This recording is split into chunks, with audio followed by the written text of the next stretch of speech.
തിരുവിതാംകൂർ ദേവസ്വം ബോർഡിന്റെ ചരിത്രത്തിൽ കറുത്ത അധ്യായമായി മാറിയ ശബരിമലയിലെ സ്വർണ്ണക്കൊള്ളയും തിരിമറിയും വലിയ രാഷ്ട്രീയ നിയമ പോരാട്ടങ്ങൾക്ക് വഴി തുറന്നിരിക്കുകയാണ്. ശ്രീകോവിലിന്റെ കട്ടിളപ്പാളിയിലും ദ്വാരപാലക ശില്പങ്ങളിലും സ്വർണ്ണം പൂശിയതിലെ ക്രമക്കേടുകളും സ്വർണം നഷ്ടപ്പെട്ടതുമായി ബന്ധപ്പെട്ട് നിലവിലെ പ്രത്യേക അന്വേഷണ സംഘം നടത്തുന്ന നീക്കങ്ങൾ മുൻ ദേവസ്വം ബോർഡ് പ്രസിഡന്റുമാരടക്കമുള്ള ഉന്നതരെ പ്രതിസ്ഥാനത്ത് നിർത്തിയിരിക്കുന്നു.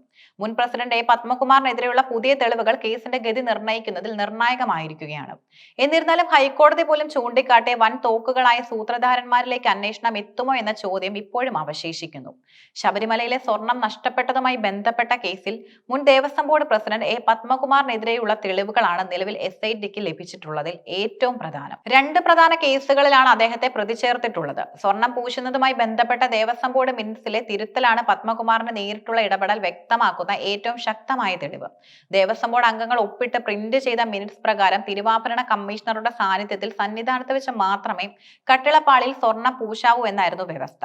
ഇത് ക്ഷേത്രത്തിലെ സുരക്ഷ ഉറപ്പാക്കുന്നതിനുള്ള സുപ്രധാനമായ ഒരു നടപടിയായിരുന്നു. എന്നാൽ ഈ മിനിറ്റ്സിൽ പച്ചമഷി ഉപയോഗിച്ച് സ്വയം കൈപ്പടയിൽ സ്വർണം കൊണ്ടുപോയി പൂശുന്നതിനെന്ന് എഴുതി ചേർത്ത ശേഷം അദ്ദേഹം ഒപ്പിടുകയായിരുന്നു. ഇത് സ്വർണം പുറത്തേക്ക് കൊണ്ടുപോകുന്നതിനുള്ള വാതിൽ തുറന്നു. ഈ കൈയക്ഷരം പത്മകുമാറിന്റേതാണോ എന്ന് ഉറപ്പാക്കാൻ SIT ശാസ്ത്രീയ പരിശോധനയ്ക്ക് ഒരുങ്ങുകയാണ്. മിനിറ്റ്സിൽ അംഗങ്ങൾ ഒപ്പിട്ടതിനു ശേഷം അവരുടെ അനുമതിയില്ലാതെ പ്രസിഡന്റ് നേരിട്ട് തിരുത്തൽ വരുത്തിയത് അധികാര ദുർവിനിയോഗത്തിന്റെ വ്യക്തമായ തെളിവായി അന്വേഷണ സംഘം കാണുന്നു. കട്ടിളപ്പാളികളുമായി ബന്ധപ്പെട്ട് ഉദ്യോഗസ്ഥർ നൽകിയ നിഗമനം തിരുത്തലിലും പത്മകുമാറിന്റെ ഇടപെടൽ നിർണായകമായി. കട്ടിളപ്പാളികൾ പിച്ചളയാണെന്നായിരുന്നു ഉദ്യോഗസ്ഥരുടെ നിഗമനം. എന്നാൽ ഈ നിഗമനം തിരുത്തിക്കൊണ്ട് അദ്ദേഹം അത് ചെമ്പുപാളികൾ എന്ന് രേഖപ്പെടുത്തി.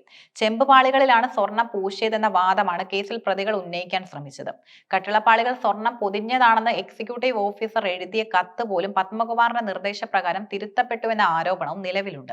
ഇത്തരം ഒരു തിരുത്തൽ വരുത്താൻ മന്ത്രിക്ക് നൽകിയ ശുപാർശയാണ് പരിഗണിച്ചതെന്ന് പത്മകുമാർ സൂചന നൽകിയെങ്കിലും അതിൽ ഇനിയും വ്യക്തത വരുത്താൻ അന്വേഷണത്തിന് സാധിച്ചിട്ടില്ല. സ്വർണ്ണക്കൊള്ളയുടെ മുഖ്യ സൂത്രധാരനും സ്പോൺസറുമായ ഉണ്ണികൃഷ്ണൻ പോറ്റിയുമായി പത്മകുമാറിന് അടുത്ത ബന്ധം ഉണ്ടായിരുന്നതായി SIT കണ്ടെത്തിയിരുന്നു. സ്വർണ്ണക്കൊള്ളയുമായി ബന്ധപ്പെട്ട ഗൂഢാലോചന പത്മകുമാറിന്റെ വീട്ടിൽ വെച്ചാണ് നടന്നതെന്ന് SIT കോടതിയിൽ വ്യക്തമാക്കി. പോറ്റിയുമായി ഇദ്ദേഹത്തിന് സാമ്പത്തിക ഭൂമി ഇടപാടുകൾ ഉണ്ടായിരുന്നു എന്ന സൂചനയും അന്വേഷണ സംഘത്തിന് ലഭിച്ചിട്ടുണ്ട്. കട്ടിളപ്പാളിയിലെയും ദ്വാരപാലക ശില്പങ്ങളിലെയും സ്വർണം പുറത്തേക്ക് കൊണ്ടുപോകുന്നതിന് ഉണ്ണികൃഷ്ണൻ പോറ്റിക്ക് എല്ലാ ഒത്താശയും ചെയ്തത് പത്മകുമാറാണെന്നും SIT വിലയിരുത്തുന്നു. പത്മകുമാറിനൊപ്പം ഉണ്ടായിരുന്ന മുൻ ബോർഡംഗങ്ങളായ KP ശങ്കരദാസും P വിജയകുമാറും അന്വേഷണ സംഘത്തിൽ നിർണായകമായ മൊഴി നൽകിയിട്ടുണ്ട്. സ്വർണം പുറത്തു കൊണ്ടുപോയി പൂശണമെന്ന പരാമർശം തങ്ങൾ ഒപ്പിട്ട മിനിറ്റ്സിൽ ഉണ്ടായിരുന്നില്ലെന്ന് ഇരുവരും ചോദ്യം ചെയ്യലിൽ വ്യക്തമാക്കി.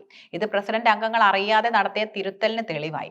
ഈ മൊഴികളുടെ അടിസ്ഥാനത്തിൽ ബോർഡ് അംഗങ്ങളെ കേസിൽ സാക്ഷികളാക്കി പത്മകുമാറിനെ കേന്ദ്രീകരിച്ചുള്ള അന്വേഷണം ശക്തമാക്കാൻ SIT തീരുമാനിച്ചിരിക്കുകയാണ്. മിനിറ്റ്സിൽ തിരുത്തൽ വരുത്തിയാൽ അത് അന്തിമമാകുന്നതിന് മുൻപ് മറ്റംഗങ്ങളുടെ ഒപ്പ് വീണ്ടും വാങ്ങേണ്ടതാണ്. എന്നാൽ ഇവിടെ അതുണ്ടായില്ല. അംഗങ്ങളെ മറികടന്ന് സ്വർണം പുറത്തെത്തിക്കാൻ പത്മകുമാർ നേരിട്ട് ഇടപെടുകയായിരുന്നു എന്നതിന് തെളിവാണ് ഇതെല്ലാം എന്ന് അന്വേഷണ സംഘം പറയുന്നു. ദേവസ്വം ബോർഡിന്റെ മുൻ പ്രസിഡന്റുമാരടക്കം 6 പേരെ ഇതുവരെ പിടികൂടിയിട്ടുണ്ട്. എന്നാൽ കേസിന്റെ യഥാർത്ഥ സൂത്രധാരന്മാരിലേക്ക് അന്വേഷണം എത്തുന്നില്ല എന്ന വിമർശനം നിയമവൃദ്ധങ്ങളിലും രാഷ്ട്രീയ കേന്ദ്രങ്ങളിലും ശക്തമാണ്. ശബരിമല സ്വർണ്ണക്കൊള്ളയ്ക്ക് പിന്നിൽ വലിയ ഗൂഢാലോചനയുണ്ടെന്നും പോറ്റിയുമായി ബന്ധപ്പെട്ട് വൻ തോക്കുകൾ പുറത്തു വരാനുണ്ടെന്നും ഹൈക്കോടതി തന്നെ വ്യക്തമാക്കിയിരുന്നു. ഉന്നതരുടെ പദ്ധതികൾക്കൊപ്പം നിൽക്കുകയായിരുന്നു ഇതുവരെ പിടിയിലായ പ്രതികളെന്നാണ് പൊതുവിലുള്ള വിലയിരുത്തൽ. സ്വർണ്ണക്കൊള്ളയ്ക്ക് ആസൂത്രണം നടത്തിയതും പദ്ധതി ഉണ്ടാക്കിയതുമെല്ലാം ഇനിയും വെളിച്ചത്ത് വരാനുള്ള ഉന്നതരാണ്. എന്നാൽ ആ ദിശയിലേക്ക് അന്വേഷണം എത്തിയിട്ടില്ല. ഗൂഢാലോചനയിൽ രാഷ്ട്രീയ ഉന്നതർക്ക് പങ്കുണ്ടെന്ന ആരോപണവും നിലനിൽക്കുന്നു. മുൻ ദേവസ്വം ബോർഡ് പ്രസിഡന്റുമാർ ഭരണകക്ഷിയിലെ പ്രധാനികളായിരുന്നാലും പത്മകുമാർ CPM പത്തനംതിട്ട ജില്ലാ കമ്മിറ്റി അംഗമായതിനാലും കേസിന്റെ രാഷ്ട്രീയ മാനം വർദ്ധിക്കുന്നു. പത്മകുമാറിനെ അറസ്റ്റ് ചെയ്ത ദിവസങ്ങൾ പിന്നിട്ടിട്ടും ദ്വാരപാലക ശില്പ കേസിലും അദ്ദേഹത്തെ പ്രതി ചേർത്തു എന്നല്ലാതെ ഗൂഢാലോചനയുടെ വഴികളിൽ കാര്യമായ മുന്നേറ്റം ഉണ്ടായിട്ടില്ല. പോറ്റിയുമായുള്ള സാമ്പത്തിക ഭൂമി ഇടപാടുകളെ കുറിച്ച് വിശദമായ അന്വേഷണം നടത്താൻ SITക്ക് കഴിഞ്ഞിട്ടില്ല. കട്ടിളപ്പാളികൾ ചെമ്പാക്കാൻ നിർദ്ദേശിച്ചതിന് പിന്നിൽ ഒരു മന്ത്രിയുടെ ശുപാർശ ഉണ്ടായിരുന്നെന്ന സൂചനയിൽ വ്യക്തത വരുത്തേണ്ടതുണ്ട്. ആരാണ് ആ മന്ത്രി? അദ്ദേഹത്തിന്റെ പങ്ക് എന്താണെന്ന ചോദ്യത്തിന് ഉത്തരം ലഭിക്കേണ്ടതുണ്ട്. കൂടാതെ എൻഫോഴ്സ്മെന്റ് ഡയറക്ടറേറ്റ് ഈ കേസിൽ അന്വേഷണം ആവശ്യപ്പെട്ട് ഹൈക്കോടതിയെ സമീപിച്ചതും കേസിൽ കൂടുതൽ പ്രാധാന്യം നൽകുന്നു.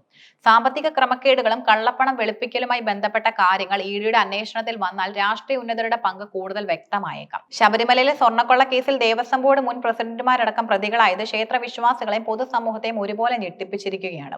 എ പത്മകുമാറിനെതിരായി ലഭിച്ച തെളിവുകൾ കേസിൽ വഴിത്തിരിവാകുകയും അദ്ദേഹത്തെ നിയമപരമായി കുരുക്കിലാക്കുകയും ചെയ്യുമെന്നതിൽ സംശയമില്ല. എന്നാൽ ഹൈക്കോടതിയുടെ നിരീക്ഷണത്തിലുള്ള വൻ തുകകൾ, അതായത് ഈ സ്വർണ്ണക്കൊള്ളയ്ക്ക് അണിയറയിൽ ആസൂത്രണം നൽകിയ രാഷ്ട്രീയ ഉന്നതർ ഉൾപ്പെടെയുള്ളവർ എത്രയും പെട്ടെന്ന് നിയമത്തിന്റെ മുന്നിൽ വരുമോ എന്നതിലാണ് ഇനി കേരളത്തിന്റെ ശ്രദ്ധ. സ്വർഗീയ സ്വത്തുക്കളിലെ ഈ തിരിമറിയുടെ യഥാർത്ഥ ചിത്രം പൂർണ്ണമായി പുറത്തു വരണമെങ്കിൽ നിലവിലെ SIT അന്വേഷണം ഭയം കൂടാതെ ഉന്നത സ്വാധീനങ്ങളെ മറികടന്ന് മുന്നോട്ട് പോകേണ്ടതുണ്ട്.